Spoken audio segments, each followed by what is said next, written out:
چند ایک ضروری جو مسائل ہیں وہ آپ کے سامنے عرض کرنے ہیں۔ روزہ فرض، لہٰذا اس کے متعلق علم حاصل کرنا بھی فرض ہے۔ ایک آدمی اتنی مشقت اٹھائے صبح سے شام تک اور پھر کوئی ایسا عمل کر لے جس سے اس کا روزہ فاسد ہو جائے تو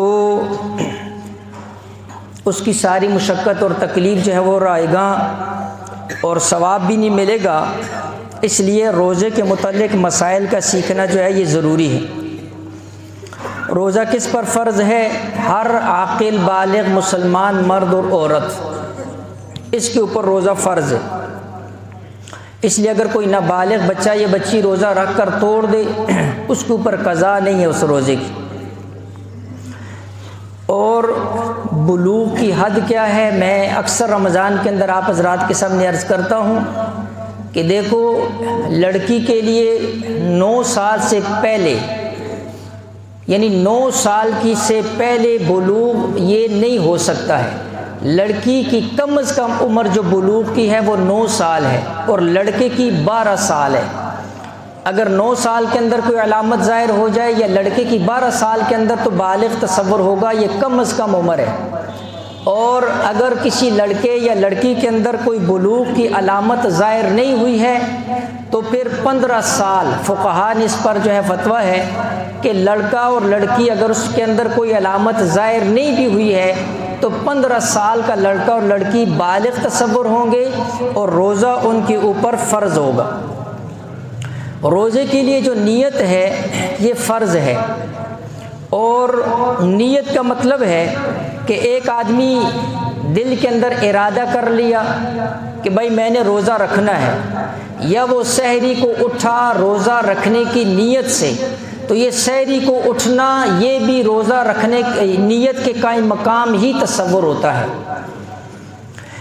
اب ایک آدمی نہ اس نے سحری کے لیے اٹھا، نہ رات سے نیت کی ہے، پہلے اس کی نیت نہیں تھی روزہ رکھنے کی، تو کس وقت تک وہ روزے کی نیت کر سکتا ہے؟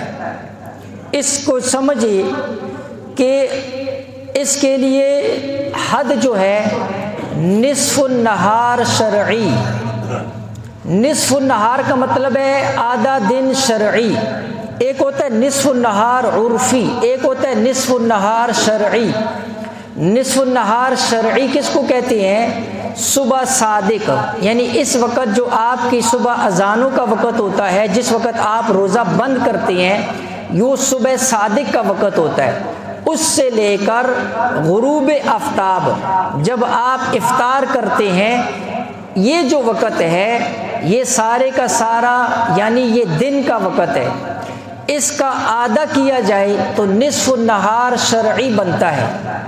میں نے حساب لگایا تو آج کی تاریخ کے اندر 11 بج کر تقریباً 37 منٹ یا 33 منٹ بنتے ہیں کہ جو نصف النہار شرعی ہے۔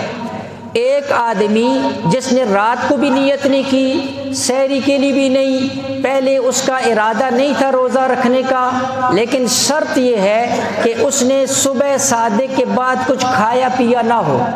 صبح صادق کے بعد کچھ کھایا پیا نہیں ہے، پہلے ارادہ نہیں تھا، بعد میں وہ نیت کرنا چاہتا ہے تو 11:30 بجے سے پہلے جو ہے وہ روزے کی نیت کر سکتا ہے۔ اس کے بعد اگر روزے کی نیت کرے گا تو یہ روزہ اس کا تصور نہیں ہوگا اور اس روزے کا جو ہے وہ اعتبار نہیں ہوگا۔ نفلی روزے کا بھی یہی حکم ہے۔ قضا روزہ، ایک آدمی قضا روزہ رکھتا ہے تو ساتھ اس کا بھی حکم ذہن کے اندر رکھ لیجئے کہ صبح صادق سے پہلے نیت ضروری ہے۔ قضا روزے کی جو نیت ہے، ایک آدمی کہتے ہیں میں قضا روزہ رکھتا ہوں، ان دنوں میں تو نہیں رکھ سکتا، ویسے کسی دن میں رکھتا ہے، تو صبح صادق سے پہلے جو ہے نا جی وہ کیا کرے گا؟ قضا روزے کی نیت کر سکتا ہے۔